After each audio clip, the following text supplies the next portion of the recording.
Eu sou a diretora do vídeo. Diretora sempre usa um chapéu assim. Oi, amigos, tudo bem com vocês? Bem-vindos a mais um vídeo. E no vídeo de hoje a gente vai falar sobre por que junho é o mês do orgulho. E nesse vídeo a gente vai ter a participação da minha namorada. Eu?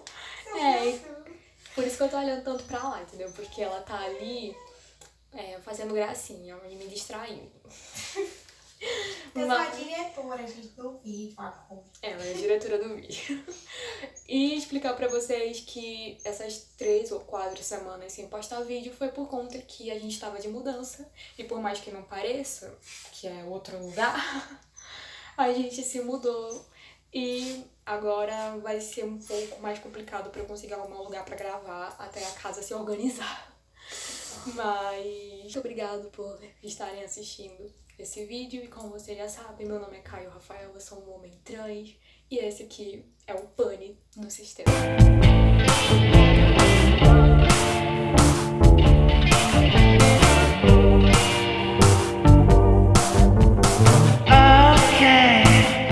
Então, gente, pra gente falar do porquê junho é o mês do orgulho LGBT internacionalmente, a gente precisa voltar lá pro ano de 1969, onde tudo começou, onde começou uma revolução, uma rebelião, sabe? Uma revolta de pessoas LGBTs que deu início ao movimento político dos direitos LGBT. E tudo começou em 1969, lá em Nova York.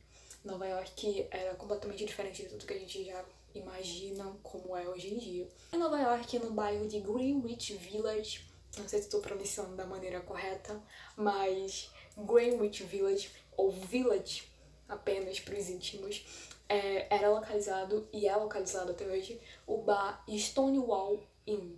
Eu vou deixar aqui escrito assim, porque eu também não sei se estou pronunciando da maneira mais correta, porque meu inglês ainda é iniciante, mas Stonewall Inn era um bar frequentado por muitos LGBTs da época, muitos LGBTs que viviam uma margem, sabe, da sociedade da época. E nos anos 60, ali na década de 1960, o Stonewall Inn era um dos bares mais conhecidos e frequentados pela sociedade LGBT da época, porque ele era, tipo, tinha outros bares e tal, mas ele era, tipo, o favorito, sabe? As pessoas iam muito lá. E ele abrangia um grande público LGBT, porque ele era o que mais acolhia pessoas que viviam mais afastadas da grande cidade, sabe? E muitas pessoas que saíam de casa por escolha, sabe? Muitas pessoas que saíam de casa porque eram expulsos. Muitas drag queens frequentavam esse lugar e ali passavam noites de apresentação, noites que tinham vários shows, várias apresentações temáticas. Era algo muito movimentado nas noites de Nova York, sabe? E isso tudo, né, é relatado em livros da época. E se tem vários relatos hoje em dia de muitas pessoas que frequentaram o Stonewall Inn nessa época e podem falar mais sobre isso também. Mas a polícia marcava muito em cima do bar, porque os donos do bar, no caso, eram da máfia italiana. E eles não tinham licença pra vender bebidas alcoólicas. Então, a polícia ficava muito ali em cima, sabe? Pra fechar o bar e tudo mais, e com homofobia disfarçada, sabe?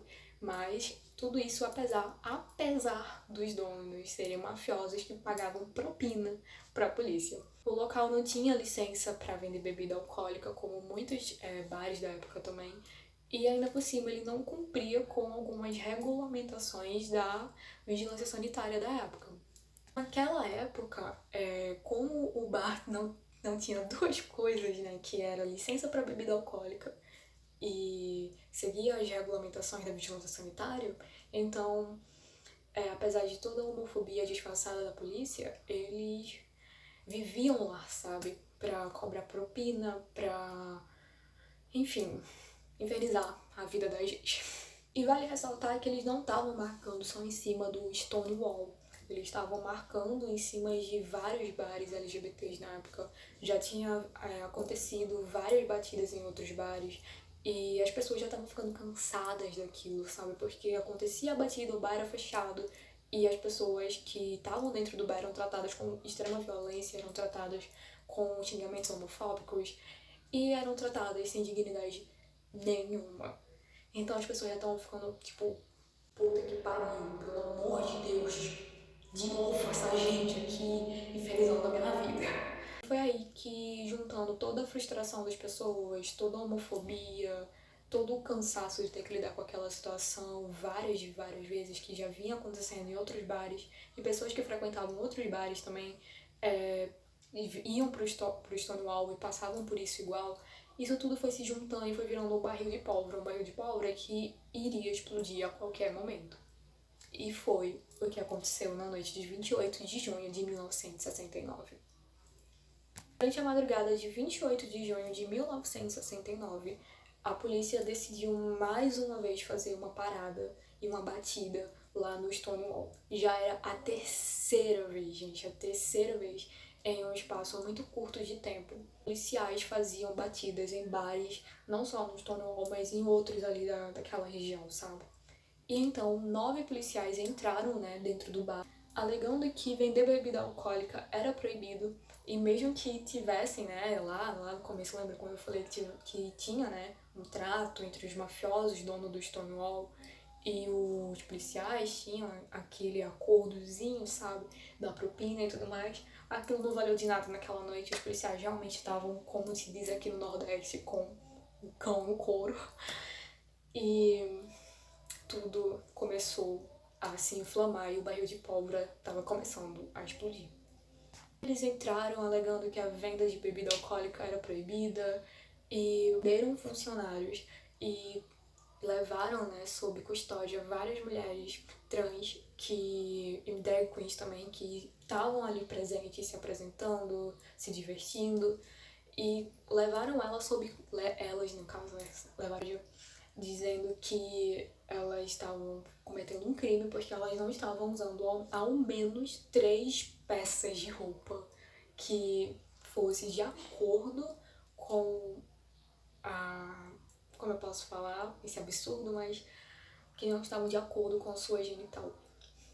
E isso pra época era uma lei, sabe? Uma lei que tinha entrado em vigor no início da década de 60 em Nova York. E, por esse motivo, eles levaram elas sob custódia até a viatura que estava do lado de fora do bar. Eles levaram as mulheres e, junto com as mulheres, levaram mais 13 pessoas que também foram detidas. E algumas, ao ser levadas para a viatura que estava do lado de fora do bar, elas decidiram provocar os policiais, sabe, fazendo caras e bocas. E até aquele momento, gente, o caos já tinha se instaurado por completo, porque imagina, você tá numa noite num bar, do nada lá se divertindo, vendo shows, apresentações, conversando com pessoas, e do nada a polícia entra sob falsas alegações, entre aspas, sabe, pro contexto que, na verdade, eles queriam agir, mas eles estavam usando outra fala, sabe, pra agir daquela maneira. E do nada você é obrigado a sair, você é informado que você está detido, você é informado que você está cometendo crimes porque você não está correspondendo a uma lei extremamente sem sentido, sabe? Uma lei enfim, que não tem nem pé nem cabeça, sabe? Então, imaginem que até aquele momento, quando as 13 pessoas já estavam detidas, o caos já tinha se instaurado. Se juntou uma multidão, sabe, fora do bar, e as pessoas que estavam sendo detidas, elas decidiram provocar, fazendo caras e bocas, e isso só agitava mais ainda as pessoas que estavam do lado de fora. E foi aí que o barril de pólvora, gente, ele explodiu de uma vez por todas. Então, gente, a partir daquele momento, a multidão, que estava do lado de fora, começou a jogar pedras, garrafas, moedas nas viaturas e tentaram também virar algumas viaturas de cabeça para baixo. E aquilo ali começou uma pequena guerra, sabe? Entre aspas, pequena. Não é até um jeito modesto de falar, mas virou, tipo, uma situação, sabe? Que isso estava acontecendo do lado de lá. Os policiais tentaram fazer uma espécie de barricada para se defender dos manifestantes, mas foram completamente encurralados, porque, pelo menos agora, já é um pouco de achismo meu, mas acredito que tinha pouquíssimos policiais para a quantidade de pessoas que tinha naquele momento ali, sabe? Naquele lugar. E acredito que por isso que eles foram encurralados. E, gente, acabou se iniciando um princípio de incêndio e os policiais também correram para controlar o princípio de incêndio com mangueiras e de jatos d'água e também tiveram a brilhante ideia, ironicamente, tá? Ironicamente, de usar aquela mangueira de água para jogar na população e fazer com que os manifestantes se acalmassem. O que pareceu ser uma péssima ideia, porque não acalmou nada e aquilo durou a madrugada inteira, entre paus, pedras, garrafas e brigas e caos instaurado na cidade. Gente, quando o dia amanheceu e algumas pessoas já se despediam do lugar, já iam embora, as coisas já estavam se acalmando, sabe? A gerência do bar colocou um aviso dizendo que o bar voltaria a funcionar normalmente, voltaria a funcionar normalmente e assim aconteceu. E detalhe, eles botaram esse aviso quando o último policial estava saindo do bar. Afrontosos, eu diria. A partir daquele momento, gente, a população de Nova York que vivia escondida, ela floresceu, ela voltou com toda a força. Não só a frequentar os bares, mas a protestar. Eles foram protestar e ali começou as primeiras marchas, os primeiros passos do movimento LGBT, politicamente falando. E eles foram protestar e esses protestos duraram 6 dias. Foram 6 dias intensos de protesto nos arredores de Stonewall, do bar Stonewall, e pela cidade. E em 2015, a Prefeitura de Nova York tornou o Stonewall como um monumento da cidade, histórico da cidade, sabe? E em 2016, o então presidente da época ainda, Barack Obama, ele tornou o Stonewall como seria o primeiro monumento nacional dos direitos LGBTs. Bom, gente, essa foi a história de Stonewall, essa foi a revolta de Stonewall, isso foi o início da nossa luta, isso foi onde tudo começou, onde a nossa história floresceu e até hoje caminha sobre essa base muito forte que foi a resistência das pessoas naquela noite e a resiliência delas também para com que elas lutassem não só por aquela noite, sabe? Não só para ter um lugar para elas, mas para ter direitos. Porque se a gente for olhar as leis da época, não só em Nova York, mas em outros lugares, as leis eram absurdas ainda. Por mais que a gente pare e pense, caramba, 1969 é muito tempo, mas quando a gente para pra pensar nesse tempo historicamente, isso foi ontem, sabe? E ver como os nossos direitos, a partir deste momento, daquele momento no caso, só andou, nos faz ser gratos, extremamente gratos, sabe? Porque aquelas pessoas, elas lutaram por algo que elas nem saberiam se realmente iria acontecer. A gente também hoje em dia faz a mesma coisa. Eu acho que a gente faz por inspiração ou é por instinto, sabe, da natureza do ser humano mesmo, não sei.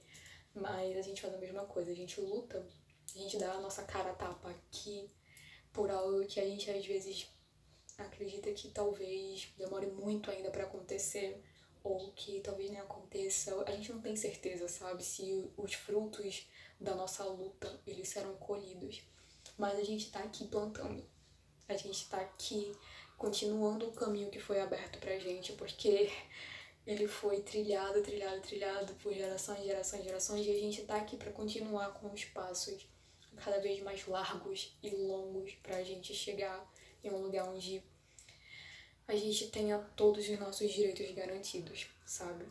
E a gente tá aqui pelos que não puderam estar. A gente tá aqui por todos aqueles que queriam estar também e não conseguiram. Por isso que a gente não pode, em momento nenhum, deixar de lutar, sabe? A gente não pode desistir da nossa luta, por mais que todos os dias apareçam coisas que nos desencorajem, que nos deixem tristes, que, infelizmente, o caminho também possa ser muito difícil e acabemos perdendo alguns queridos e queridas e queridos no meio da luta, mas é por eles que a gente tá aqui. E é por eles que a gente vai continuar, sabe? E é isso, gente. Depois dessa reflexão, eu me despeço de vocês. Muito obrigada por terem assistido até aqui. Um beijo no coração de vocês. Até o próximo vídeo.